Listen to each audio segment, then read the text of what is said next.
Hi, I'm Rev Myron. I'm a minister through Pathways of Light, and I've been a Course in Miracles student for over 40 years. I'm going through the text again this year, asking Jesus for clarity, and that's what I'm right from that clarity, and that's what I'm sharing with you today. So let's get started. Today, we're reading from A Course in Miracles, Chapter 8, Section 2. The difference between imprisonment and freedom. And we're going to be reading paragraphs 5 and 6.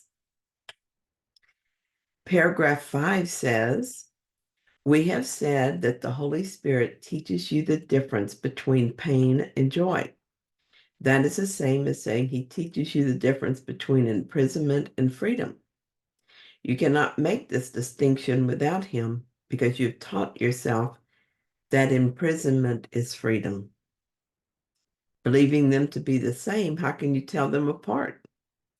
Can you ask the part of your mind that taught you to believe they are the same to teach you how they are different?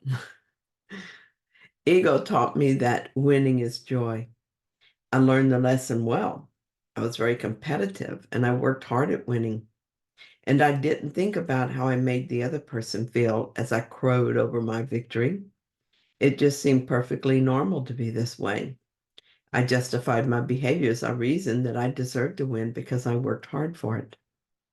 I reasoned that someone had to win and someone had to lose. Better it was me that I won. I believed that if I didn't win, I was not worthy, as I'm not as worthy as a winner.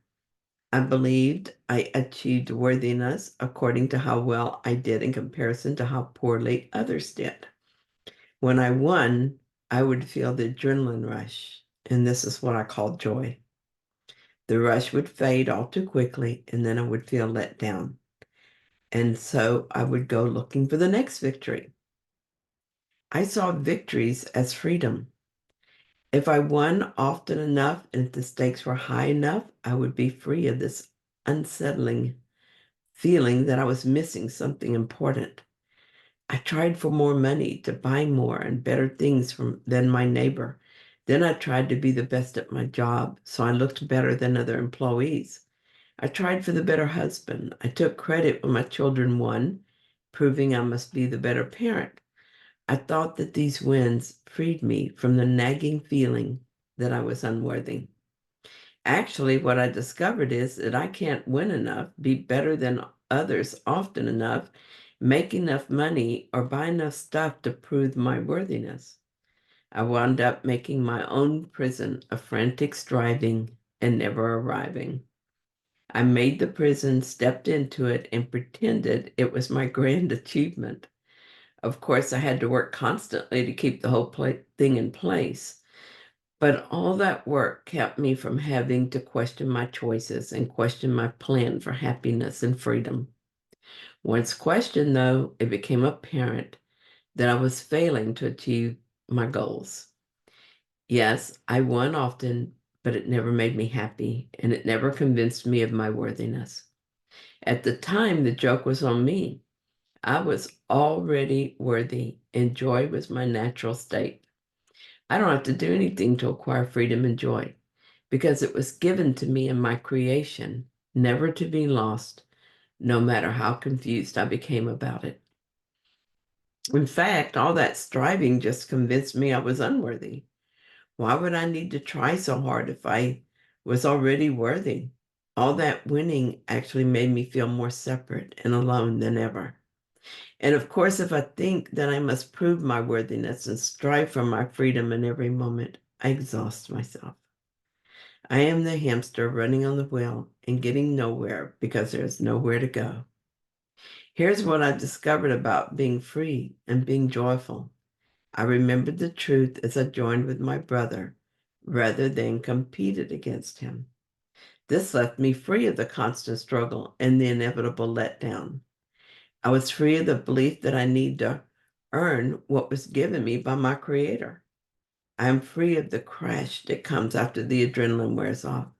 And I'm free of the suffering that is inevitable as I further separate myself from my brother and so separate myself from God. I've discovered that I'm joyful as I take my brother's hand in mine and share in each victory over ego. I am joyful in each moment, actually, as I accept the truth that we are all innocent and brilliant and perfect, because this is how we were created. Nothing can change this. I am free from change, and I'm free in my joy. This is true until I slip back into my ego again. But now I can't stand to be there for long, and I know the way out. Oh, freedom. Oh, joy. So paragraph 6 tells me the Holy Spirit's teaching takes only one direction and has only one goal. His direction is freedom, and his goal is God. Yet he cannot conceive God without you, because it is not God's will to be without you. When you have learned that your will is God's, you could no more will to be without him than he could will to be without you. This is freedom, and this is joy. Deny yourself this, and you are denying God his kingdom, because he created you for this. Up until now, I could not read this paragraph without feeling a twinge of fear and then guilt for the fear. I was afraid of the idea of surrendering to God. There was too much fear and guilt in my mind to be comfortable with the idea of God and I being inseparable. It was just a twinge because I felt fearful that I didn't want it, so I quickly denied it, even in my own mind. Now I'm aware of a twinge of fear, but I know it's not me who feels this fear. It is the ego, the part of the mind that believes in separation. I still identify with that part of the mind a bit, but not nearly as much as before. I can now detach myself from it to some degree, and so while I'm aware of the ego thoughts and beliefs, for the most part, I don't believe them. It also scared me that I was denying God his kingdom. I no longer have these fears because I no longer believe I am this body and that this is my life. It is just a life story that I can use to help me awaken as I choose to let go of the false beliefs that keep us bound to the illusory world. When a separation belief does hook me, I'm also aware of what is happening and I choose to allow my mind to be corrected, and usually pretty quickly. Soon, I think I will no longer have any use or desire for ego thinking. Thus, either it won't happen anymore or I will just not be affected because I don't believe it. Won't that be nifty? What will I feel like? What will it feel like to know the freedom of being one with God?